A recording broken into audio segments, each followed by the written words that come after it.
தீமைகள் அழியும். ராமனுக்கு இழுக்கு எனக் கருதி அதற்கு அவள் வாய்ப்பு கொடுக்கவில்லை.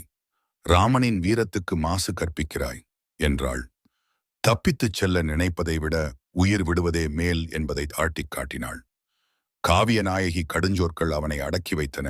வீர மரக்குலத்தில் பிறந்த பாரத பெண்மணியைக் கண்டான். வாழ்க்கை கிடைக்கிறது என்பதற்காக அவள் தாழ்ந்து போக விரும்பவில்லை.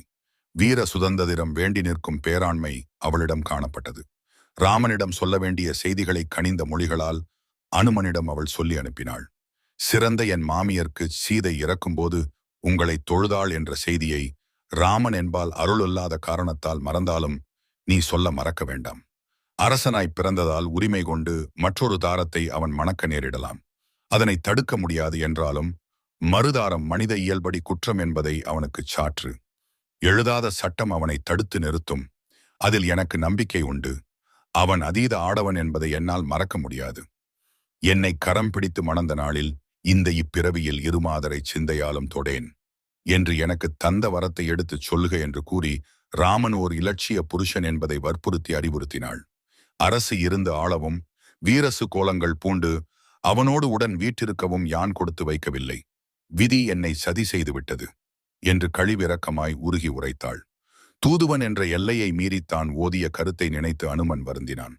பெண்மை பேசும் நல்லுரைகள் அவன் நெஞ்சை குளிர்வித்தன. ராமனிடம் சொல்ல நினைக்கும் செய்திகள் உளவோ என்று அடக்கமாய்க் கேட்டான்.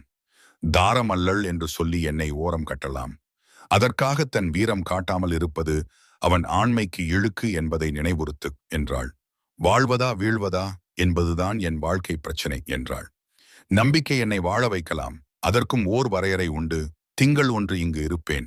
அது தீர்ந்தால் என் உயிரை மாய்ப்பேன் என்று உறுதியாய் கூறினாள். என்னை பற்றியே நான் பேசுவதும் அதனால் அவரை ஏசுவதும் தவறுதான். அவரை நம்பி நான் ஒருத்திதானா உயிர் வாழ்கிறேன். பட்டம் கட்டிக் கொண்டு அவர் பாரினை ஆள உலகம் அவரை எதிர்நோக்குகிறது. தாய்ப்பாசம் அவரை இழுக்கிறது. பரதன் அழுகை அவரை அழைக்கிறது. அவர் யாருக்காக வாழ்வது? கரை கடந்து தவிக்கும் என் துயருக்கு கரை காண முடியாது. கரையை கரைக்க அவருக்கு அக்கறை பிறக்கும் என்று எதிர்பார்க்க முடியாது. உற்ற கணவன் என்னை துறந்து கைவிட்டாலும் பெற்ற தந்தை என்னை நினைந்து அழாமல் இருக்க மாட்டார். அவருக்கு என் இறுதி வணக்கத்தை இயம்புக. உன் தலைவன் சுக்ரீவனுக்கு இந்த செய்தியை சொல்லுக. சுந்தர தோழனுக்கு மணிமுடி சூட்டி அழகு பார்க்கச் சொல். மாலை ரட்டி மகிழ் சொல் என்று கண்களில் நீர்மல்க தன் இறுதிச் செய்தியை சொல்லி அனுப்பினாள். அவள் நெஞ்ச அவலத்தை அஞ்சனை மகன் அறிந்து வருந்தினான். அதை துடைக்க ஆறுதல் மொழிகளை கூறினான். நீர் செப்புவது அனைத்தையும் ஒப்புக்கொள்ள முடியாது. மரணத்தை பற்றி சிந்திக்க இது தருணம் அன்று. திங்கள் ஒன்று நீங்கள் இங்கு தங்கியிருக்க தேவையில்லை. ஊன் உறக்கமின்றி தவிக்கும் புவிக்கு நாயகன். நீர் இருக்கும் இடம் அறியா குறையே தவிர படையெடுக்க தடை ஏதுமில்லை என்று ஆறுதல். நறுக்கென்று சொல்லத்தக்க நினைவுகளைச் சொன்னால் யான் உங்களை சந்தித்தமைக்குச் சிறந்த சான்றுகளாய் அமையும் என்று கூறினான். இந்திரன் மகன் சயந்தன் எங்கள் ஏகாந்தத்தின் இடை புகுந்து காக்கை வடிவில் என் யாக்கையை தொட்டான். புல் ஒன்று கொண்டு அப்புள்ளினை விரட்டினான் ராமன். இந்தச் செய்தியை சொல்லுகு என்றாள். காக்கை ஒன்று தொட்டதற்கே அவன் பொறுமை காட்டவில்லை. அரக்கன் ஒருவன் சிறை வைத்திருப்பதை அவனால் எப்படி பொறுத்திருக்க முடியும் என்ற கருத்தை உண்டாக்க இந்தச் செய்தியை நினைவுபடுத்தினாள். எல்லாம் விதியின் செயல் என்று எண்ணி பெரு மூச்சு விடும் அவள் இத்துன்பங்களுக்கெல்லாம் காரணம் யார் என்று எண்ணி பார்த்தாள். மாமியார் செய்த கொடுமை என்பதை சொல்லாமல் சொல்லி அனுப்புகிறாள். அன்பாக வளர்த்து வந்த தன் கிளிக்கு யார் பேரிடுவது என்று ராமனை கேட்க அவன் தான் நேசித்து வந்த மதிப்புமிக்க அன்னை கெகையன் மகள் பெயரை வைக்கும்படி கூறியதை நினைவுபடுத்தினாள். அர்த்தமுள்ள நிகழ்ச்சியாக இது இருந்ததால் அதனை எடுத்து உரைத்தாள். எந்த தாயை அவன் உயிரினும் மேலாக நேசித்தானோ அவளே அவன் வாழ்வுக்கு உலை வைத்தாள் என்பதை நாகரிகமாய் சுட்டிக்காட்டினாள். கணையாழியை கொடுத்த ராமனுக்கு அதற்கு இணையாய் தன் தலையில் குடியிருந்த சூடாமணியை எடுத்து அவனிடம் தந்தாள். இது எங்கள் மனநாளை நினைவுபடுத்தும் அடையாளம் என்றாள். துகிலில் முடித்து வைத்திருந்த அந்நகையை அவனிடம் தந்து விடை தந்து அனுப்பி வைத்தாள்.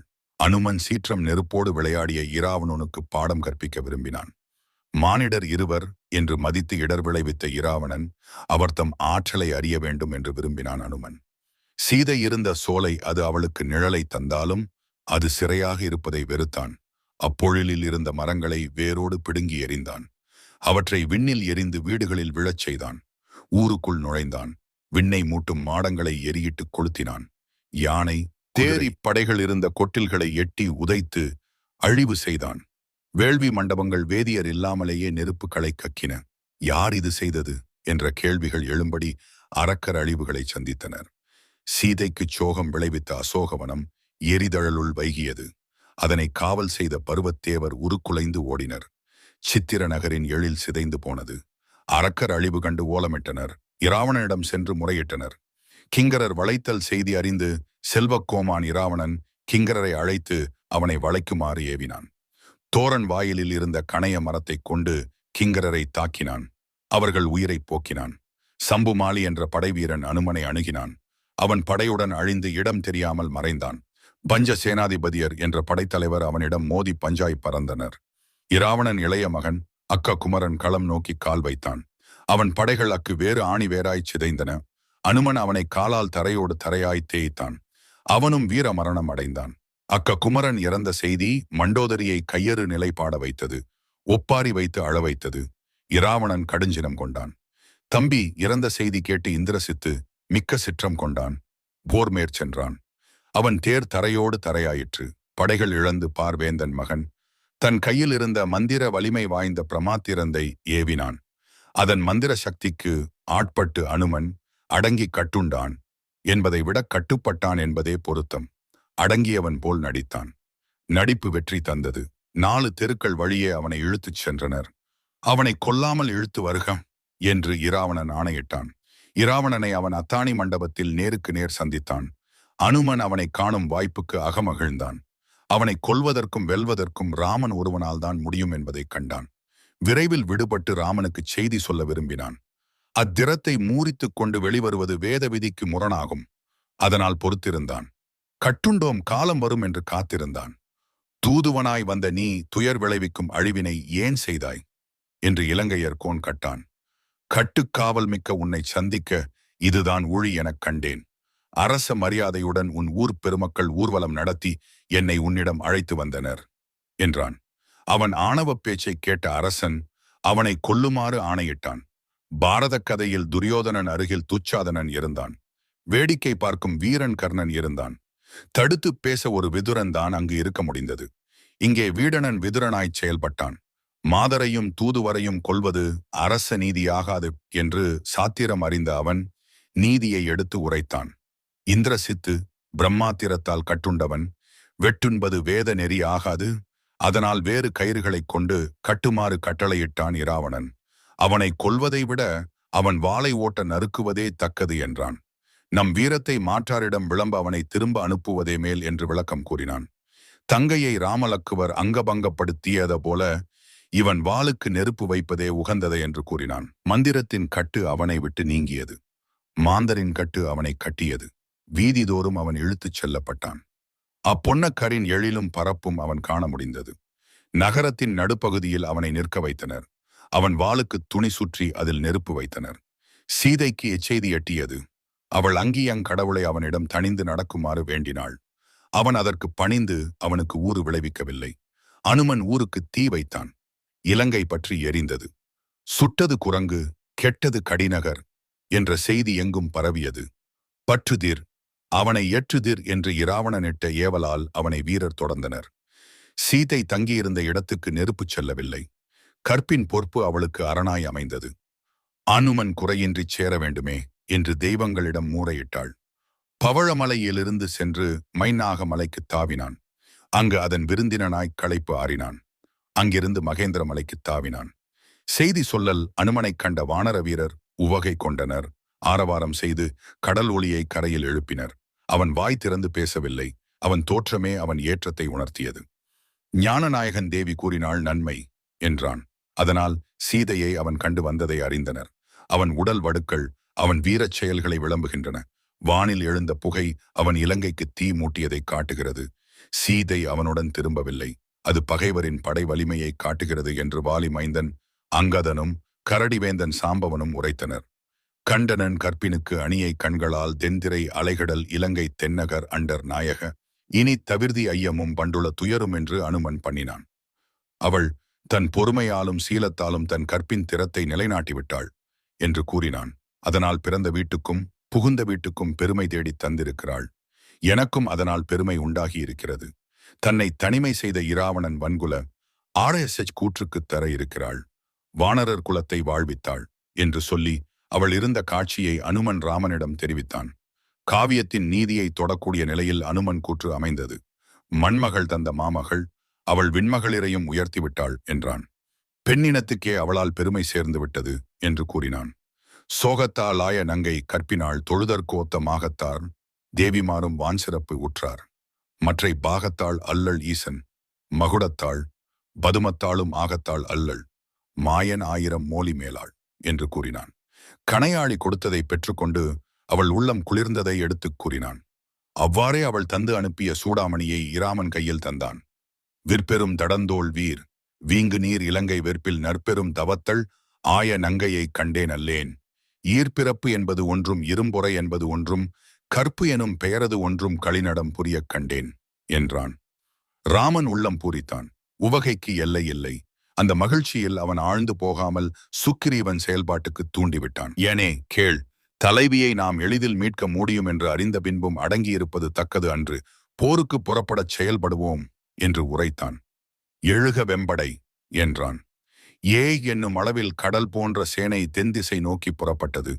யுத்த காண்டம் விடணன் அடைக்கலம் பற்றி எரிந்த நகரை மயன் என்னும் தெய்வத் தச்சன் பொலிவுடைய மாநகராக ஆக்கி புதுப்பித்தான். மாணிக்கத் தூண்கள் அமைந்த மணிமண்டபத்தில் சிம்மாசனத்தில் இராவணன் கொலுவீற்றிருந்தான். வரம்பரு சுற்றமும் மந்திரத் தொழில் நிரம்பிய அமைச்சரும் சேனைத் தலைவரும் அவை கண் அமர்ந்தனர். அரம்பை மாதர் கவரி வீசி அவனை கட்டுப்படுத்தினர். அடுத்து நடக்க வேண்டியதை தொடுத்துச் சிந்திப்பதற்குச் சற்று அயலானவரை வெளிப்படுத்தி நெருங்கிய சுற்றத்தினரையும் அமைச்சரையும் உடன் பிறந்த தம்பியரையும் மட்டுமே நிறுத்தி கொண்டான்.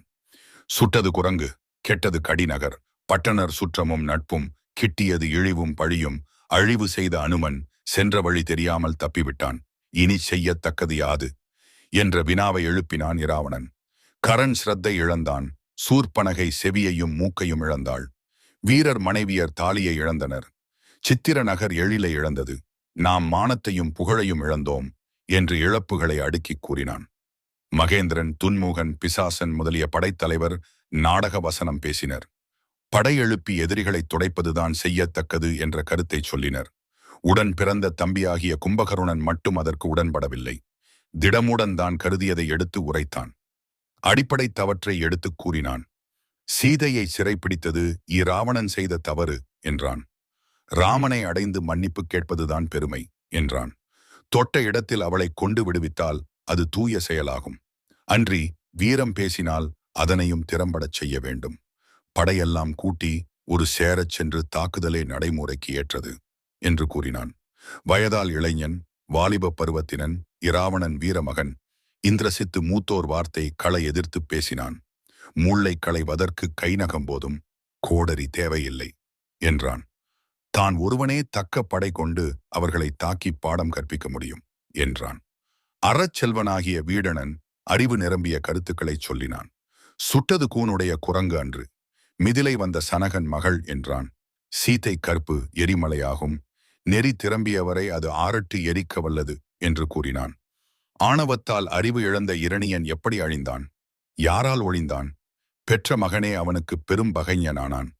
உன்னோடு உடன் பிறந்தவன் என்பதால் நீ செய்யும் கொடுமை கழுக்கு எல்லாம் நான் துணைய போக வேண்டும் என்று எதிர்பார்த்தால் அது கற்பனையாகும். தவற்றை திருத்திக்கொள். பைந்தொடியாள் சீதை அவளை விட்டுவிடு. பெண்பாவம் பொல்லாதது. வம்பை விலைக்கு வாங்கிக் கொண்டு நீ வேதனைப்படுவதில் பொருளே இல்லை. இரணியனை கொன்றது யார் தெரியுமா?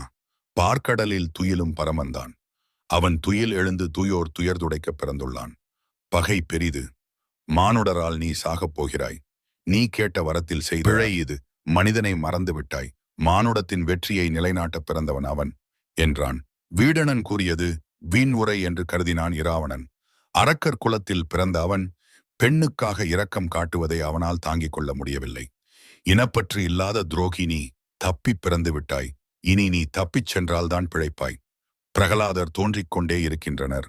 நீ விதி விலக்கில்லை என்றான். வீடணன் திருத்த முயன்றான். திருத்துதல் தீராதாயின் பொறுத்துற வேண்டும். இவன் கும்பகருணன் அல்லன். கடமை என்பது எது என்று முடிவு செய்வதில் வேறுபாடு இருந்தது. உடன் பிறந்தவனுக்காக உயிர் விடுவது கடமை என்று கருதினான் கும்பகருணன். உடன் பிறந்த கொள்கைக்காக எதையும் இழப்பது என்பது வீடணன் கொள்கையாயிருந்தது. மூனவன் கடமை வீரன், இவனோ அறச்செல்வன். தனிமனிதனுக்காக தன்னை இழப்பதை விட உலகப் பொது அறத்திற்காக தான் பணி செய்வதே செய்யத்தக்கது என்ற கொள்கை இவனிடம் நிலவியது. அறம் என்பது ஒன்று, அதோடு அவன் ஞானதெறியில் நம்பிக்கை உள்ளவன். பிறப்பு என்பது பந்த பாசங்களைக் கொண்டது. இறப்பு என்பது முடிந்த முடிவு அன்று. பிறப்பு இறப்பற்ற பேரின்ப வாழ்வு. அடைதலே பிறப்பின் அடிப்படை என்று கருதினான்.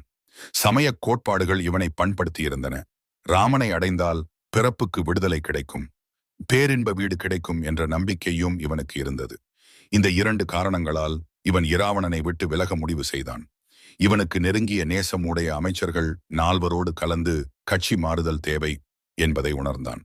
பாசத்தை விட நேசம் இவனுக்கு பெரிதாகப்பட்டது. கடலை கடந்து கார்வண்ணன் இருக்குமிடம் சேர்ந்தான். வீடணன் தமிழ் மண்ணில் கால் வைத்தான். அது இலங்கை வாசிக்கு புகலிடம் தந்தது.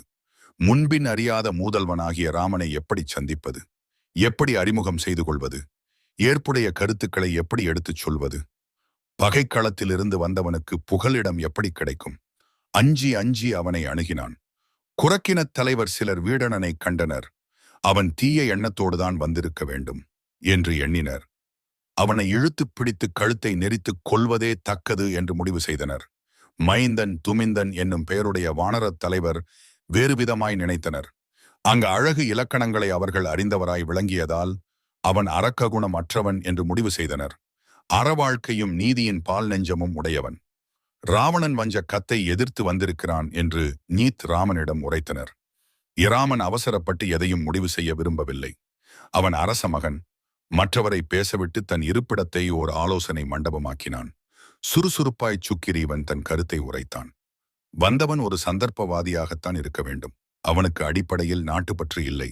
அவன் பற்று வேறு. நாட்டை உம்மிடம் கேட்டுப் பெற்று ஆட்சி செய்ய வேண்டும் என்று விரும்புகிறான். இராவணனோடு இதற்கு முன் மாறுபட்டவன் அல்லன். இன்று அவன் வேறுபடுகிறான் என்றால் அவன் ஒரு துரோகியே என்றான். சாம்பவான் வயதில் மூத்தவன், அனுபவசாலி, ஆற அமர எதையும் சிந்தித்து பேசக்கூடியவன். அவன் பழமைவாதி, சாதி பற்று மிக்கவனாய் காணப்பட்டான். வந்தவனோ அரக்க சாதி நீதியால் வேறுபட்டு இவன் இங்கு வந்து சேர்கிறான். ஒருமுறை இவனை ஏற்றுக்கொண்டால் பிறகு அவனை வெளியேற்ற முடியாது. தஞ்சம் அடைந்தவனை எக்காரணத்தை கொண்டும் வஞ்சகன் என்று தள்ள முடியாது. மாரீசன் பொன்மானாய் வந்து நம்மை மயக்கினான். இவன் நன்மகனாக வந்து நயக்கிறான். இருவருக்கும் வேறுபாடு கிடையாது என்றான் சாம்பவான். தெருவிலே போகிற வம்பை யாரும் விலைக்கு வாங்க மாட்டார்கள். தொடக்கத்தில் இவன் நல்லவனாக நடிப்பான். ஏமாறும் போது இவன் தன் பாடத்தை படிப்பான். இவன் ஒரு ஓட்டைப் படகு. இவனை கொண்டு நாம் கரையேற முடியாது. நட்டாற்றில் தள்ளிவிட்டு தன் நாயகனிடம் போய் சேர்ந்து விடுவான் என்று நீலன் ஓலமிட்டான். ராமன் மாருதியை அழைத்தான். மாற்றுக் கருத்து இருந்தால் உரையாற்றலாம் என்றான். அரசியல் அறிந்த அனுமன் இவனை தூயவன் என்றோ தீயவன் என்றோ அவசரப்பட்டு முடிவு செய்ய இயலாது. இவனுக்கு ஏதோ ஒரு உட்கருத்து இருக்க வேண்டும். நாட்டிலே பரதனுக்கும் காட்டிலே என் தலைவனுக்கும் ஆட்சி தந்திருக்கிறாய். இங்கே தக்க சமயத்தில் வந்து முந்திக் கொண்டான் இவன். இலங்கை தனது ஆகும் என்ற ஆசையால் வந்திருக்கலாம். ஆட்சி காரணமாய் வந்திருக்கலாம். ஆசை யாரை விட்டது? இவன் நல்லவனா கெட்டவனா என்பதை அறிய விரும்புவது தேவை. அது பள்ளி ஆசிரியர்தான் சான்றிதழில் எழுத வேண்டும். இது பகைப்புலம். அதனால் நமக்கு நன்மையா தீமையா என்று முடிவு செய்வதுதான் நல்லது என்றான். நாமாக விரும்பி அவனை நயக்கவில்லை. அவனாக வந்தால் அவனை பயன்படுத்துவதில் தவறு இல்லை. இவன் எந்த கட்சி? யாருக்கு இவன் எதிர்க்கட்சி? இவன் முன் சரித்திரம் என்ன? இவற்றை அறிந்து கூறுகிறேன். இவனை இலங்கையில் கண்டு இருக்கிறேன். கள்ள அரக்கர் மத்தியில் வெள்ளை உள்ளம் படைத்தவன், அரச நீதி அறிந்தவன், தூதுவனாகச் சென்ற எனக்கு துயர் விளைவிக்க விடாமல் தடுத்தவன். அந்த நாட்டில் அச்சடித்த நீதி நூலில் உண்ணாமையும் மது மறுத்தலும் தடை செய்யப்பட்டவை. இவனோ விதிவிலக்கு. சைவ உணவு தவிர மற்றவற்றைச் சுவையாதவன். கோயில் குருக்களாக பிறக்க வேண்டியவன். அரக்க குலத்தில் பிறந்து விட்டான். இவன்தான் இப்படி. அவன் மகள் எப்படி? அந்த பெண் அங்கு இல்லாவிட்டால் சிறைவாசத்தை சீதைக்கு சுகவாசமாய் மாற்றியிருக்க முடியாது. இராவணன் மருட்டிய போது எல்லாம் அவன் கட்டுண்ட பட நாகம் வெற்று வேட்டு. அவனால் சீதையை தொட முடியாது. தொட்டால் அவன் தலை சுக்குநூறாகும் என்ற சாபத்தை எடுத்துச் சொன்னவள் அவள்தான். சீதைக்காக நம்பிக்கை கனவுகளை கண்டு சொல்லியதும் அவள்தான். அந்த குடும்பமே நமக்கு துணையாக இருந்து வருகிறது. பகை நடுவே பண்புமிக்க நண்பர் அவர்கள். இது அவர்கள் மனித இயல், அரசியல் வேறு. இவன் பகை மண்ணில் பிறந்தவன், போர் மறைகளை அறிந்தவன், யார் எது என்பனவற்றை அறிந்து தெரிந்தவன். இராவணன் பெற்ற வரமோ அவன் படையின் தரமோ நமக்கு தெரியாது. உடன் பிறந்தே கொல்லும் வியாதி என்பது பழமொழி. அவனை அழிப்பதற்கு இவன் தேவைப்படுவான். இவனை நாம் சேர்த்துக் கொள்வது அரசியல். அரசியலில் கட்சி மாறுவது இயற்கை. அதற்கு உரிமை உண்டு. அதற்கு தக்க தடுப்புச் சட்டம் எதுவும் உருவாகவில்லை. இவன் சமையலுக்கு வேண்டிய கறிவேப்பிலைதான். தேவையில்லை என்றால் நம்மால் இவனை தூக்கி எறிய முடியும். அரக்கர் சேனையை அஞ்சாத நாம் இந்த கடுவன் பூனையைக் கண்டு ஏன் அஞ்ச வேண்டும்? வெள்ளத்தில் இவன் ஒரு நீர்க்குமிழி, அதுதானே கரைந்துவிடும், வெடித்துவிடும். நம் ஆற்றலில் நமக்கு நம்பிக்கை உண்டு என்று அனுமன் கூறினான். பகைவன் என்பதால் சுக்ரீவன் அஞ்சினான். சாம்பவான் சாதியை பற்றி பேசினான். நீலன் ஓட்டை படகு என்றான். அனுமன் ஒரு கறிவேப்பிலை என்றான். எரிந்த கட்சி எரியாத கட்சியாய் வாதமிட்டனர். பட்டிமன்ற பேச்சு கேட்டு நடுநிலை வகித்து கருத்தை கூறும் தலைவர்களைப் போல மாருதி சொன்ன கருத்தை ராமன் ஏற்றுக்கொண்டான். ஆனால் சிறிது வேறுபட்டு பேசி இரு கட்சியினரும் பேசியது சரியே என்று ஒப்புக்கொண்டு மேலும் புதியது பேசினான். நன்மையோ தீமையோ அதை பற்றி நாம் சிந்திக்க தேவையில்லை. அடைக்கலம் என்று வந்தவனுக்கு ஆதரவு தருவது அரிய பண்பாடு. அதை நாம் ஏற்க வேண்டும். அதுவே அறம், ஆண்மையும் மேன்மையுமாகும் என்றான். ராமன் தெளிவான உரைக்கு எதிர் சொல்ல முடியாமல் போய்விட்டது. அதனை ஆணையாக ஏற்றுச் செயல்பட்டனர். சுக்கிரீவன் தானே வீடணனை சார்ந்தான். அவனை வாழ வைக்க வரவேற்று அழைத்துச் சென்றான். ராமன் அவனை ஏற்றுக்கொண்டான். இலங்கை செல்வம் உனது, நீண்ட காலம் சிறப்புற ஆண்டு நிலைத்து வாழ்க என்று வரமும் வாழ்த்தும் கூறினான். ஆட்சி கிடைத்ததற்கு வீடணன் அகம் மகிழ்ந்தான். மாட்சிமை நிரம்பிய ராமன் திருவடிகளில் விழுந்து தொழுது அவன் நல்லாட்சிகளை பெற்றான். தசரதன் மக்கள் 4 நாங்கள், குகனோடும் சேர்ந்து 5 சுக்ரீவனோடு 6 இப்பொழுது உன்னோடு சேர்ந்து 7 என்று தன் உடன் பிறப்பாக அவனை ராமன் ஏற்றுக்கொண்டான். தமையனை விட்டு பிரிந்தவனுக்கு தங்க மடம் கிடைத்தது. மாற்றுத் தமையன் கிடைத்தான். தோட்டத்துச் செடிகளை பிடுங்கி வேறு இடத்தில் நட்டால் சில செடிகள் பிழைத்துக் கொள்ளும். கொடியாயிருந்தால் அதுவும் கொழுகொம்பு தேடி படரும். இதுவும் ஒரு மாற்றுச் சிகிச்சையாய் அமைந்தது அவனுக்கு. உறவை முறித்துக் கொண்ட அவனுக்கு புது உறவு கிட்டியது. இழப்பு ஈடு செய்யப்பட்டது.